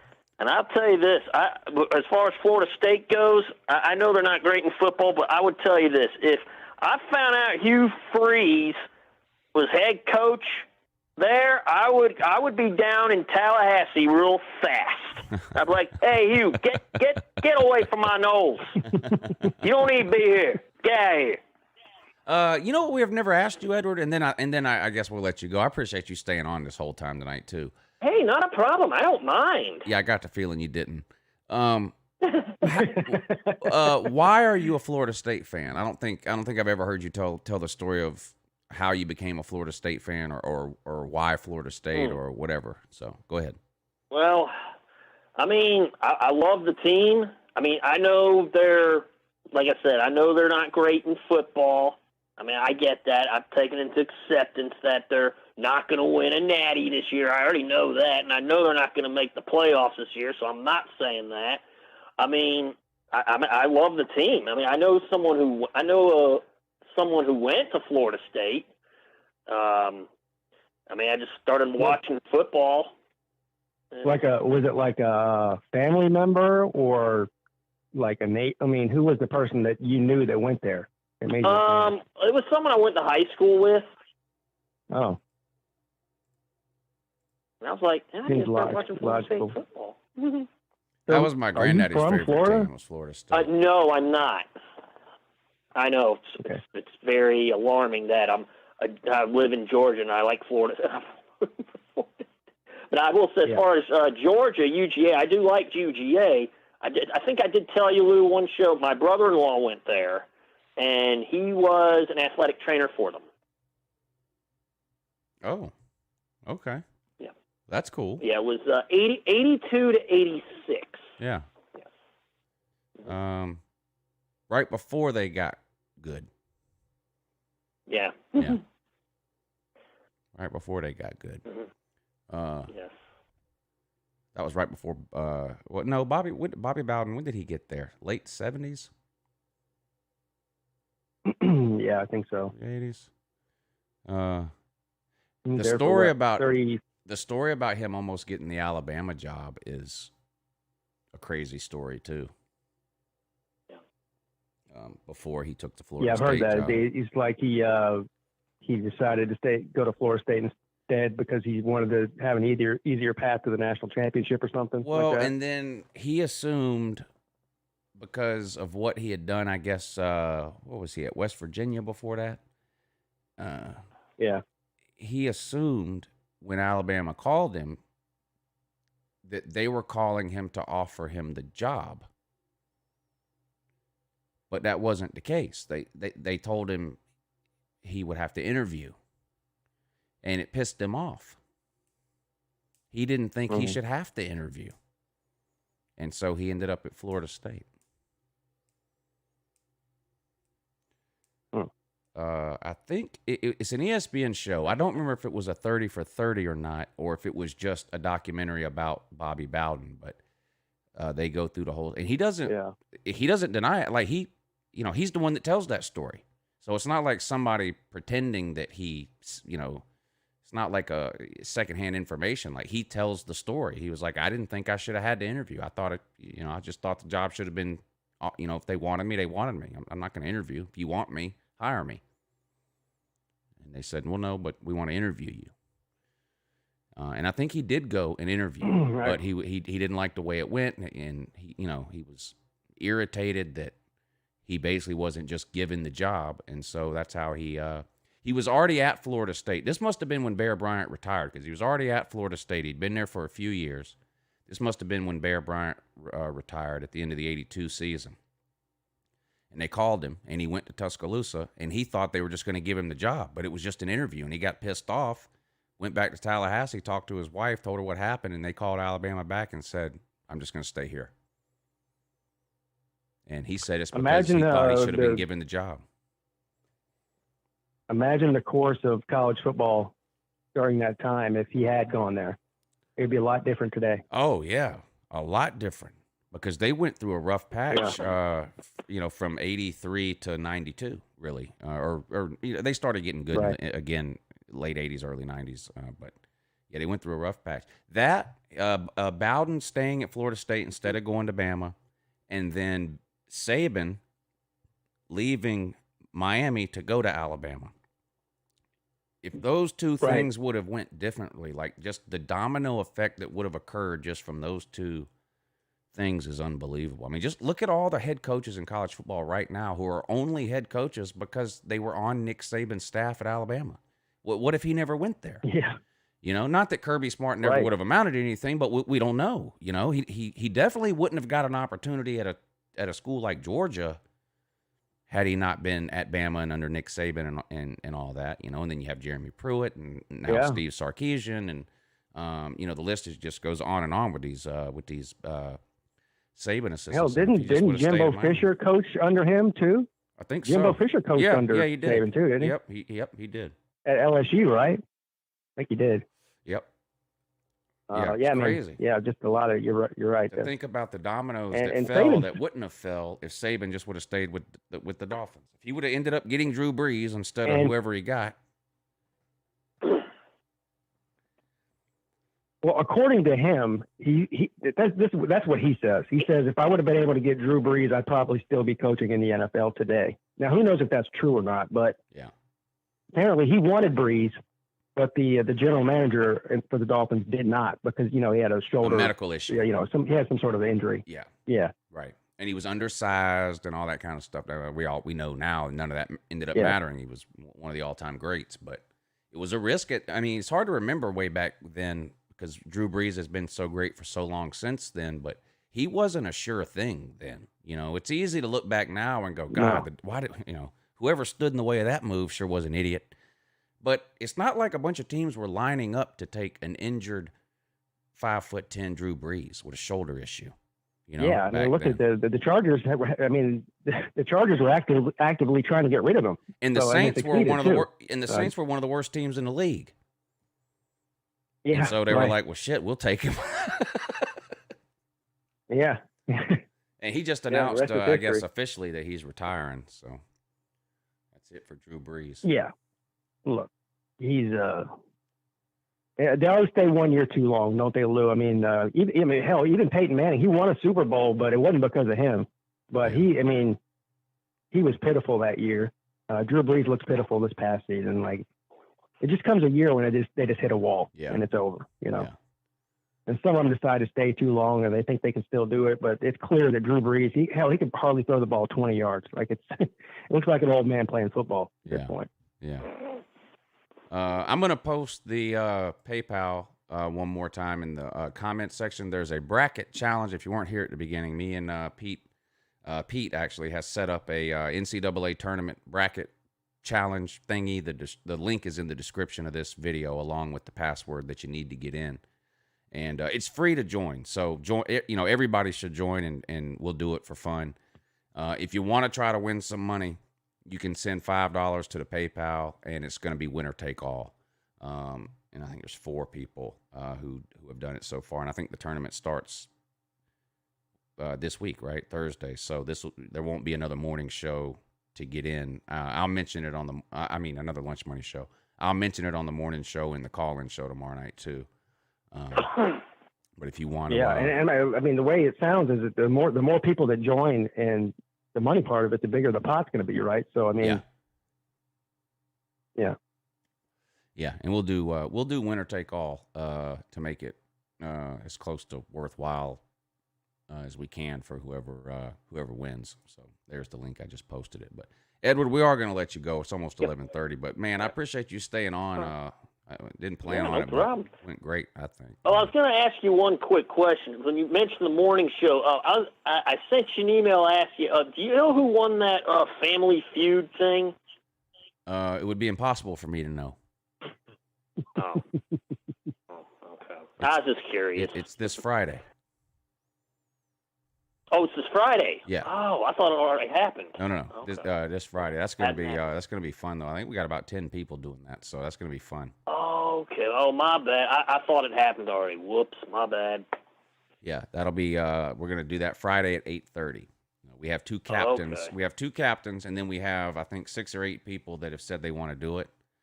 So I'm going to get everybody on the phone line at the same time, and the 2 captains are going to take turns picking. They're going to pick their teams from the people that call in, and we'll see who wins. Yeah, it's going to be good. That should be interesting. Yeah, that'll be funny. But you want to do your shout-outs? It does sound interesting. You want to do your shout-outs? Yes, absolutely. Yeah. Well, shout out Pizza Woman. Shout out to you. Let's see. We got Rob Dog. I'm still here. Shout out to you. I was just listening to my boss's talk, Let's see. Lenny the Gump Summers. Shout out to you. Dylan, my buddy. Shout out to you. Let's see. Nick Nave. Yeah. Shout out to you. Let's see. I think there was Nate, the hopeful Wolverine fan. Shout out to you. Congratulations on your Michigan Wolverines beating Penn State. Which looks like I won't get to see the matchup I wanted, but that's okay. It's okay. I understand. Let's see who else is there. I know Golden Blue Dude's not here, but I'll give you a shout out anyway. Let's see. Kevin Dog Fan for Life. Shout out to you, sir. Thank you for the link for the Slob Olympics, the competitions. Saw it. It's very good. Thank you. Yeah, that's it. Yep. Michael Hogg, shout out. Shout out to everyone. Edward, since tomorrow you're not working, you already told us that. I'm going to need you to go ahead and get in your full riding outfit, helmet and all, and send me a picture of that. Email it. Email the helmet? No, the whole deal. You on the scooter with the helmet on, whatever, the gloves, the boots, the whole kit and caboodle. Well, I'll send pictures of the spike. I'll send like all the pictures I got. All right, good. Yeah, it'll be. Of course, it's going to be the new one. I'm not sending the old one. No one wants to see the old one. Lemon, freaking lemon. All right, Edward. Thanks for coming on, buddy. We really appreciate it. Thank you. What time the following week? At the same time, 10:15? Yeah, 10:15, 10:30. Any time in there is fine. Absolutely. I'll talk to you tomorrow on the call-in show. Oh, I'd like to first, before I go, apologize for my for Thursday night. That was unacceptable of me. I apologize for that. Don't ever apologize. Comment section, I apologize to you guys too. Don't ever apologize for calling in, ever. Oh. Yeah. No apology needed. Oh, well, thank you, Lou. I appreciate it. You're one of my favorite people. Do right, Thank you. I appreciate it. All right. And your son and your kids and wife, good people too. Yes. No doubt. All right. Yes. Talk to you tomorrow. All right, buddy. Thank you, Edward. Thanks, Edward. You're amazing. You're fantastic. Right, thank you. All right. Bye-bye. I renamed this the Edward Show. That was great. Hey, that was. We had Edward on for over an hour, I think. And shout out to Edward. I mean, he saved the show tonight, I think. We're not exactly basketball people over here. Right. He's got some great stories, doesn't he? Yeah. I want to see the I picture. don't know how many questions we asked him about that scooter, but I've got at least 30 more. I mean, the questions are never ending. Yeah. And we'll have a whole other slew of questions once we get these pictures in. Oh, yeah. Yeah. Which we can ask him all about that next Monday. I can't believe those things are $400 or $500. I don't know why I thought they were. I mean, I just thought they were. I mean, if I would have had to guess, I would have said $2,000. I mean, I knew they didn't cost as much as a motorcycle or anywhere close to a car, but right. I didn't know you could get one for $400 or $500. That's I would have said $2,000 minimum. I mean, for a new one. That's why I asked him, and I wasn't even trying to be like funny. I was like, did you buy it for some guy, some crackhead or something? Like somebody just trying to get rid of it for cheap. And I was like, no. I bought it from a dealer. Yeah, and then I asked him if he bought it and if it was new, and he said, yeah, wasn't even used, new. How about they did sell him? He got the manufacturer's warranty and all. Yeah, he said they sold him a lemon the first time, though. He had to go up there and raise hell, and they gave him another one. He swapped it. I did an exchange for him. Can you imagine working there that day? Dennis Wilson says, well, when Edward walks in to buy a scooter? Well, when he walks in to return the scooter he bought for a new one. They had no choice but to do that exchange. No. He'd still be there. Yeah. Yeah. They'll take the loss on that one if they have to. Yeah. Dennis Wilson says I need to use my $1,400 stimulus check on my Ohio State child support. You know what, Dennis? That's actually a pretty good idea. That's probably what I may end up doing. Hell, we might have to use it to buy a Georgia Clemson ticket if they limit capacity, which I hope they don't. Yeah. I don't know. I got the $1,200 one that they sent out first. But didn't they? I didn't get the second one they sent out. I never got it. I don't know. We didn't get a second one either. They changed the income bracket from the first one to the second one, and then the third one. So. And like I see some people. I'm not sure we're going to get one. I see some people on Facebook have already got. What is it? 1,400 this time. I mean, so yeah. I mean, when they first announced that a year ago for the first one, I was like, oh, this is great. And the kids were out of school because they had canceled it and all. So when it came in, we went out and bought my son a basketball goal, to put out front, and spent the money on some stuff.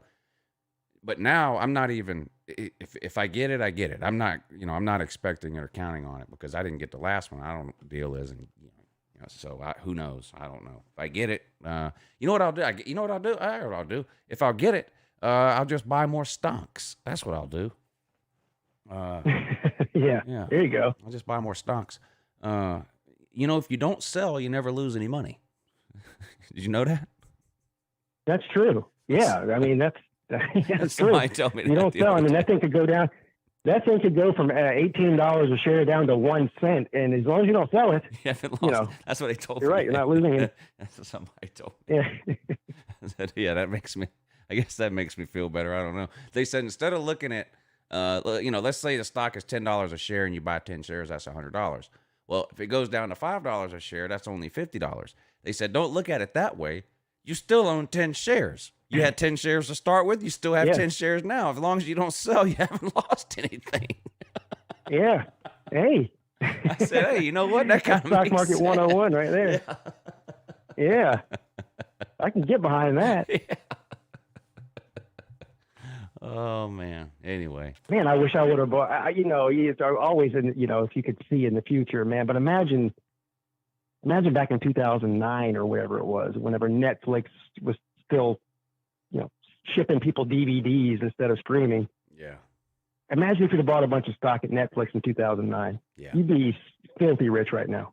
Filthy rich. Or what if you bought Amazon in the first year or two? Yeah, same thing. Yeah. Remember they used to just do the book deal, book trading. It was like a library. Amazon is like $4,000 a share. That's ridiculous.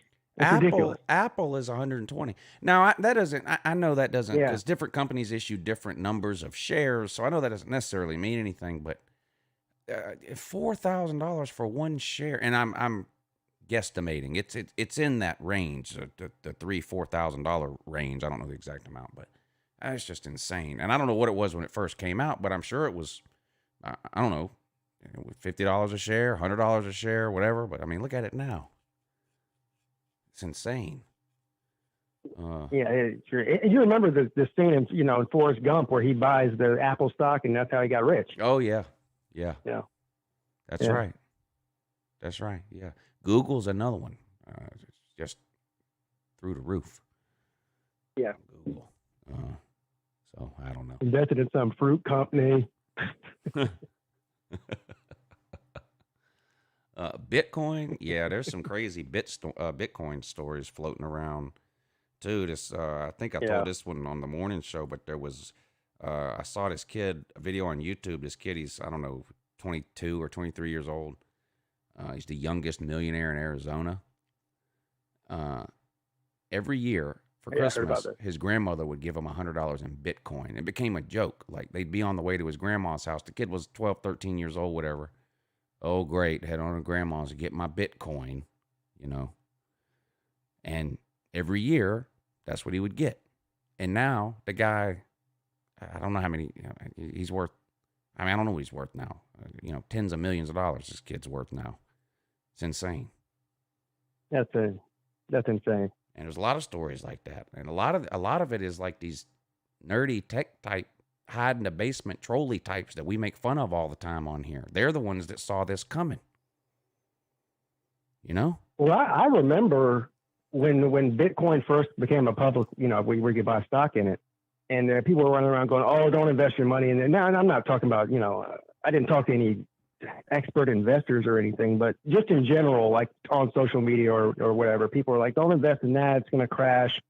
This cryptocurrency is just a fad. It's going to go away in 2 years. And anybody who got in on that early is getting the last laugh now. I wish I would have. Just 5 years ago. Yeah. 5 years ago, it was $400 for one Bitcoin.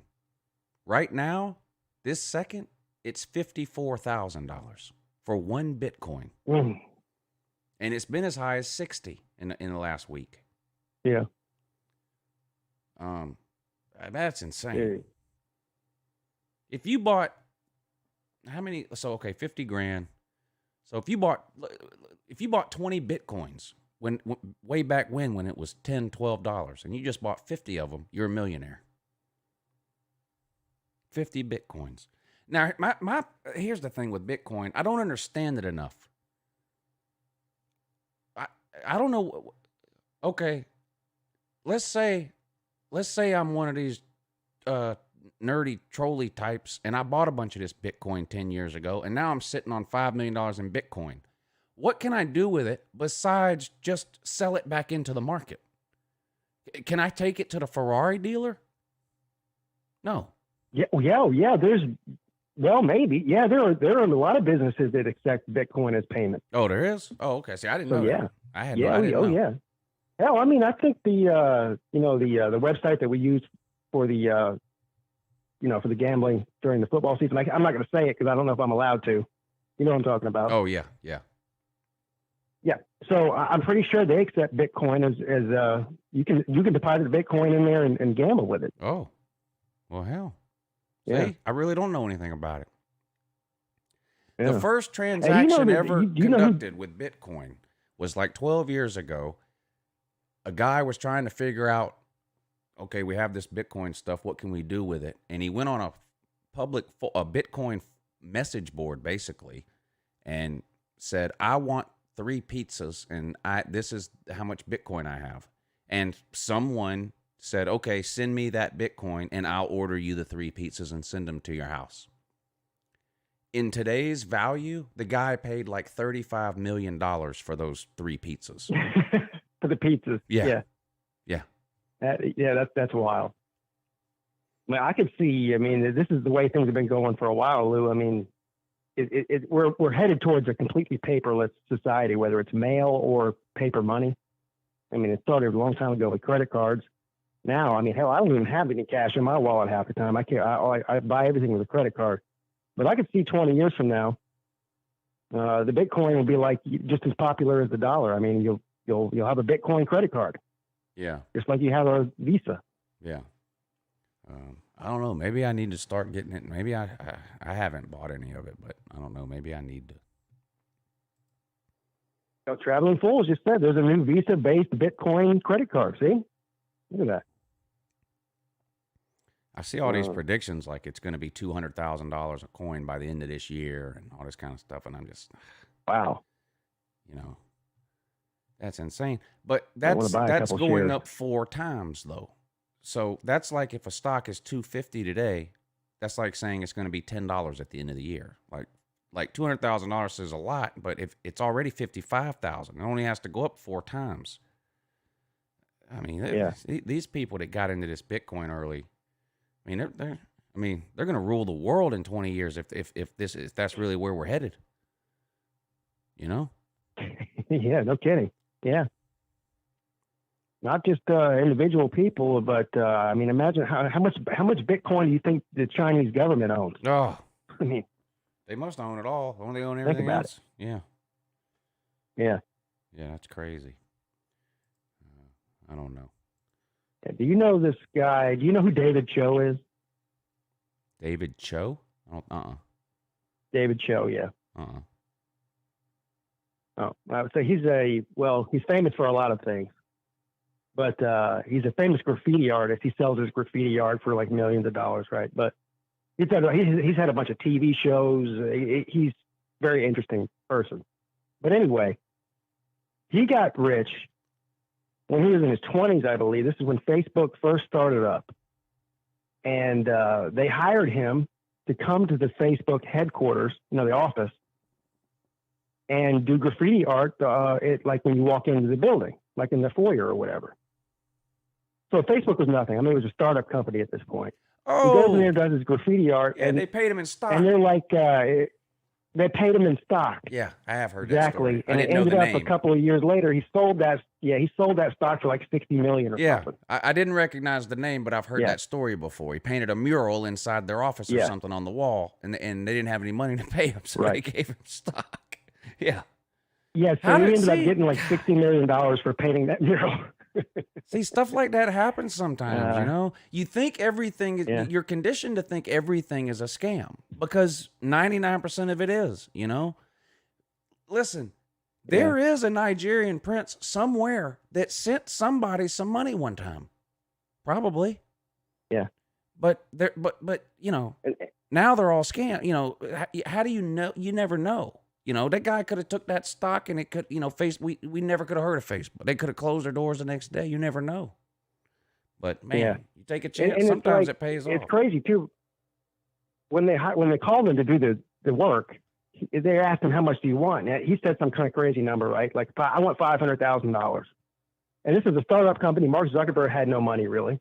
He's like, well, I can't afford to pay you $500,000. How about I just give you some stock? And he's like, all right. Looks like he got the good end of the deal there. That's crazy. God, that's crazy. Man. I can't ever get that lucky. I actually have to work for everything I get, and it's always way harder than I think it should be. Nothing falls all in these my people lap. out here getting money for doing nothing. Yeah, nothing Yeah, falls in me my either. lap. I can't even get to socialist stimulus money. I've learned something tonight. Well, I've learned several things from Edward and, of course, from you. But I've also learned that there's at least a dozen Bitcoin experts in the chat. Oh, Me and you don't know what we're talking about. yeah. Oh, I There's at see least them a on dozen Bitcoin Facebook, and experts. like, listen, some of these people, I was clowning on them 5 and 6 years ago. I mean, you know, because I just don't trust things. And like I said, 9 times out of 10, you're better off to be that way.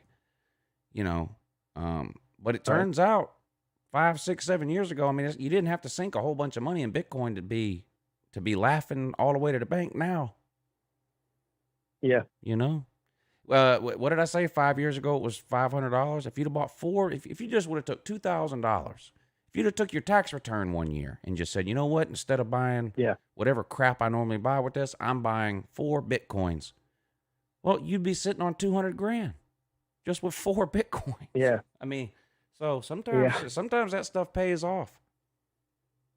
You know? Yeah. And it's just like, what's the next one going to be? What's the next big thing that's going to happen? I'm just going to listen and see, like, whatever people say, this thing is going to be a terrible idea. Don't invest in it. I'm just going to throw $1,000 in it. What the hell? Yeah. Yeah. It's not a bad idea. Yeah. It's usually how it works. God. Yeah, just go to YouTube. You guys watching too. When you're bored tomorrow and you're looking for one of these rabbit holes to fall down, just go to YouTube and type in Bitcoin millionaire. Boy, yeah, you get so mad. I had to quit. I was getting mad. And then, then that's when I came across this 22-year-old or whatever. And he's, oh yeah, I'm the youngest millionaire in Arizona. And, this is what my grandma did. And I'm like, God.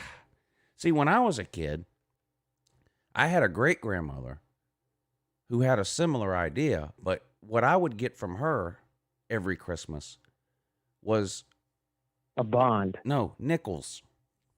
Oh. Literally, not a roll of nickels like from the bank. She would take Scotch tape and she would lay the nickel on top of the Scotch tape, and it would be, so we would get a piece of Scotch tape like 3 feet long. And I don't know what it had. I guess it had 20 or 40 nickels on it. So it was $1 or $2, whatever. I don't remember, but it was literally just a 2 or 3 foot long piece of Scotch tape with just nickels taped to it, one after the other. I didn't get no That Bitcoin. had to just been designed to keep you busy for 20 minutes while you're trying to peel the nickels off of the tape. This was in the early 80s. How much was Apple stock? Probably $2 or $4. Yeah. You couldn't get me an Apple stock? See, this is what happens to me. Yeah, I no get kidding, the tape. right? I get the taped nickels. This kid on YouTube gets $100 in Bitcoin every year. Yeah. Now you're reminding me. I'm kind of upset with my own grandmother. She used to give me every year on my birthday a $20 savings bond. and go in the bank. It takes 7 years to vest. Right. Right. And then it's worth $25. So by the time I'm 18, yeah. So by the time I'm 18, I'm sitting on a whopping like $460, Yeah. and I'm like, Mom, can I, I want to buy something, can I cash in these savings bonds? She's like, no, you can't cash those savings bonds. And I'm like, it's $400.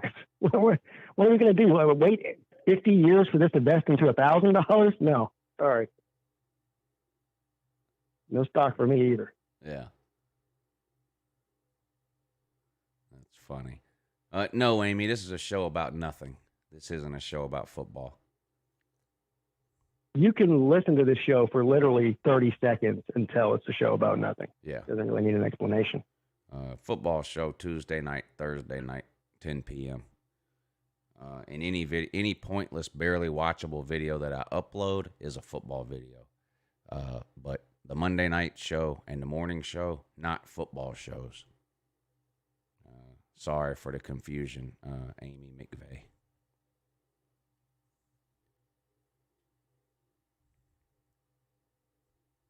So we better end the show. Sorry, we've sorry. Yeah, we've disappointed Amy. I think we should just end the show and think about the mistakes we've made. Yeah. It's probably the only logical. I mean, no thing to offense, do at Amy. We appreciate you being here, but it does say, literally look at the screen right now. What does it say above our names? A show about football. No. No, a show about nothing. Yeah, nothing.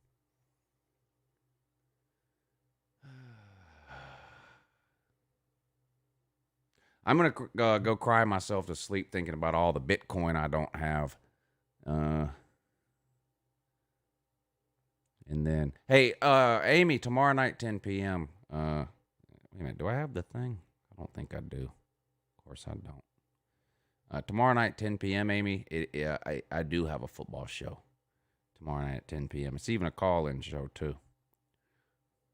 But the Monday night shows and the morning shows are not football shows. Sometimes we talk about football on here, especially during football season. But this isn't technically a football show. And right. Pete has a football channel too. If you want to check it out. So we talk about football independent from each other, but just when we get together, we don't. Right. Pete could care less what I have to say about football, as could the majority of the people in this comment section. Yeah. Amy, if you're being serious, and maybe you are, I attract a lot of trolls. I'm not accusing you of being a troll, but if you really want to know, I do talk football 365 days a year, and the point of the Monday show and the morning shows is to prevent burnout.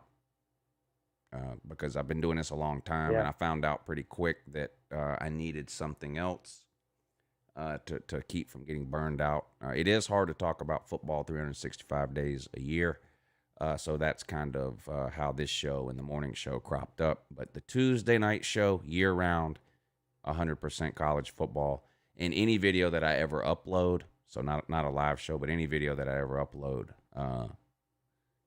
it's about a 98% chance it'll be a football video. Sometimes it's a troll video where I hang a Trump lost poster in the background just to count how many people unsubscribe, but usually it's a football video.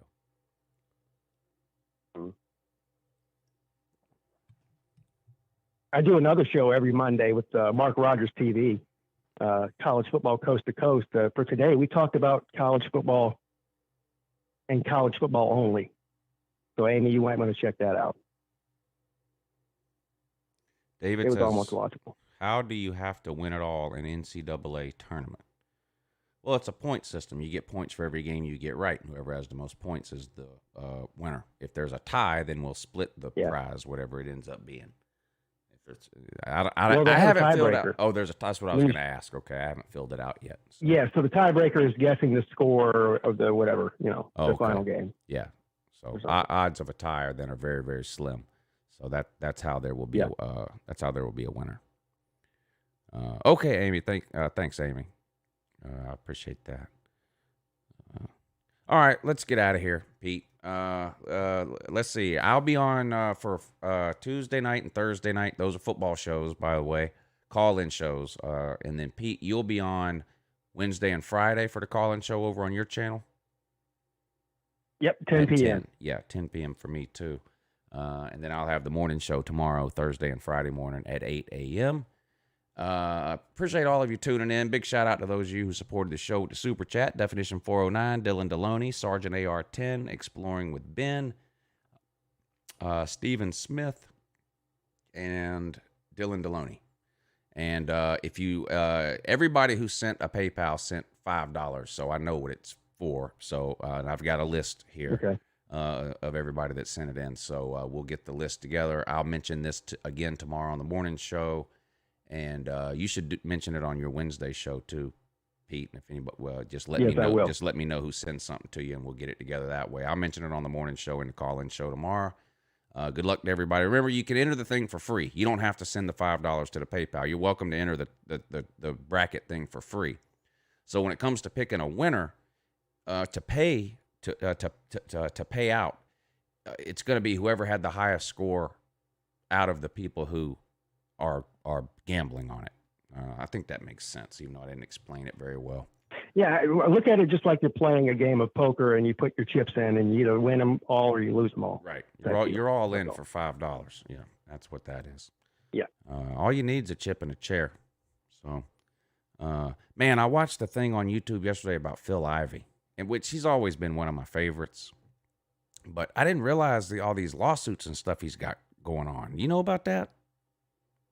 No, I don't. You know who Phil Ivey is? Black guy, poker players, won a bunch of World Series of poker bracelets or whatever. He had won 5. Yeah. He had won he's 5 or 6 by the time he was 23 years old. He's in his mid-30s now. But he's one of these... Who's he being sued by? Well, he's one of these savant type people. Well, I don't want to say... He's not like Rain Man. I mean, he's normal, but he's brilliant. I mean, he's got... A lot of these poker players, I mean, I've been around town and played poker, and there's a lot of degenerates there that tend to hang around those places. But these professional poker players, a lot of these people went to MIT, Harvard, Stanford. I mean, these are... Oh, yeah, they're geniuses. A lot of these people are mathematicians. I mean, you know, and Phil Ivey, he is, he might be the smartest of them all. Anyway, he came up with a way to, baccarat. Or Baccarat if you're American, but the name of the game is really Baccarat. Yeah. And the rules of Baccarat don't matter for this story, but anyway, he came up with. Okay, think of it in blackjack. Everybody knows what card counting is. Card counting is not illegal. In other words, you can't be arrested for counting cards at the blackjack table. But the casino, they'll just kick you out of the casino. Just like the grocery store, they can kick you out if they don't want you there. So that's so right. they don't like that or whatever. Well, he figured out a way to beat baccarat. Phil Ivey did, and it's kind of controversial. He everybody knows who he is. He's a millionaire, that whole thing. So he can call these hotels and get special arrangements and deals and all this kind of stuff, and they cater to him. And so there was a couple of casinos, one in Atlantic City, the Borgata, and one in London, England, I can't remember the name of it, that used a certain type of playing card that he was able to tell. It's called edge sorting. Basically, the way the card is cut, he can look at the back of the card, the design on the back of the card, and how it's cut, and have an idea of whether that's after the deck has been run through a time or two, he has a pretty good idea based on memory of whether the card is a good card or a bad card. And so he adjusts the amount he bets. Wow. It's similar to the way a blackjack player would count cards. You're counting 10s and higher in blackjack, and you keep a running total in your head. And if the deck is stacked with high cards, you bet big, that kind of thing. So he figured out a way to do that with baccarat by knowing what was on the back of these certain type of cards that were used at the Borgata and this casino in England. So he called the casinos and he said, listen, I want to come in and play baccarat, but I have some requests. And, these millionaires make all kinds of weird requests all the time. And the casinos want these people to come in because more times than not, they're going to lose because the house has an advantage. Well, he was able to. The advantage on baccarat is very small to start with for the house. I think in the video, I think they say it's 1 or 1.5% house advantage. He was able, through this edge sorting thing where he was memorizing the back of the cards, to flip that to where he actually had a 6.5% advantage. And when you're as smart as he is to begin with, and then you get an additional 6.5% advantage. Anyway, in 4 nights, in 4 nights at the Borgata, he took them for $9 million. And then in two nights at this casino in London, he took them for $12 million in baccarat. He was playing $100,000 a hand, $100,000 a hand, and he whipped them. The Borgata paid him out immediately. They gave him a cashier's check or whatever they do. They wired the money to his account right away. The next week, he went to London and did the same thing. They refused to pay him. They caught him. They figured out what he was doing, and they said, we're not going to pay you. So he sued the London casino, and then the Borgata turned around and sued Phil Ivey. They wanted their money back. And he lost all the lawsuits. He lost. Oh, he did? He lost in both countries, and he's appealing. And he doesn't even deny that that's what he was doing. He doesn't deny. But it's not against the rules. He denies that it's cheating. He said that's not cheating. He was like, I made requests. We make requests all the time. The casino is not obligated to honor my request. I asked for a certain deck of cards, and they agreed.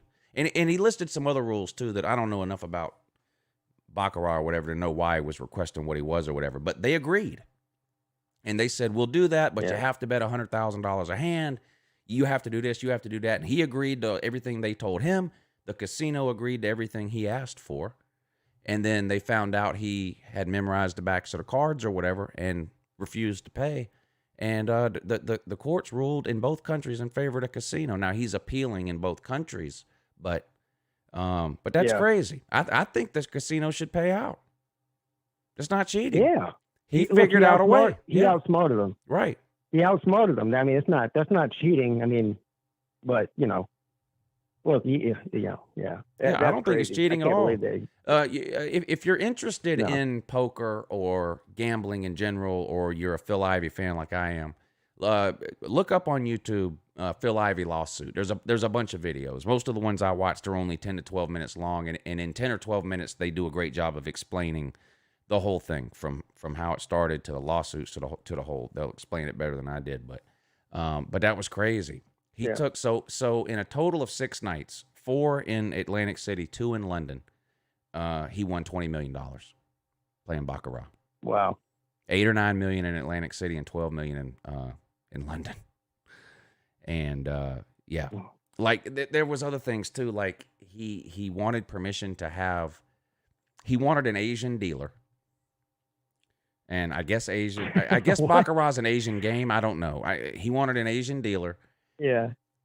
And he wanted permission to have his, what he referred to as his partner, sit next to him at the table, who happened to also be Asian and speak Mandarin just like the deal. Anyway, you got to watch it. There's more to it. The girl that ended up being his partner was a known edge sorter, which is what they were doing, and she had been banned from a bunch of casinos and all this stuff. But he told both casinos that's who he was bringing, and that she wasn't playing, but I'm bringing her, type of thing. And so, anyway, it's an interesting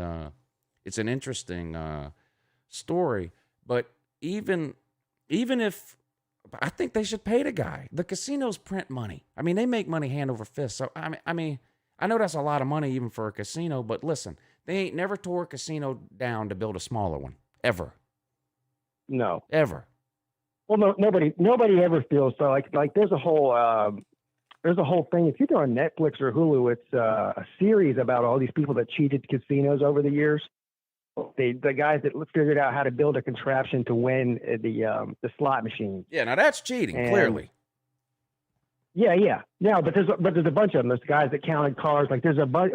It's pretty much every game in a casino. Somebody has tried to figure out how to beat it, and they tried it, and some did it successfully, some didn't. But that's nobody ever feels sorry for the casino, right? It's like if you always root for this person to cheat the money out of the casino, you know? I mean, a casino's a license to print money. I mean, I can only think of one person in human history who was, we're going to have to end the show after this. Are you ready? You got any last words? Yeah. No? No. Okay. The only person I can think of in human history who was dumb enough to not be able to make money at a casino was the 45th president of the United States. He drove his into the ground and filed bankruptcy. But I want everybody to have a good morning, and we'll see you next time.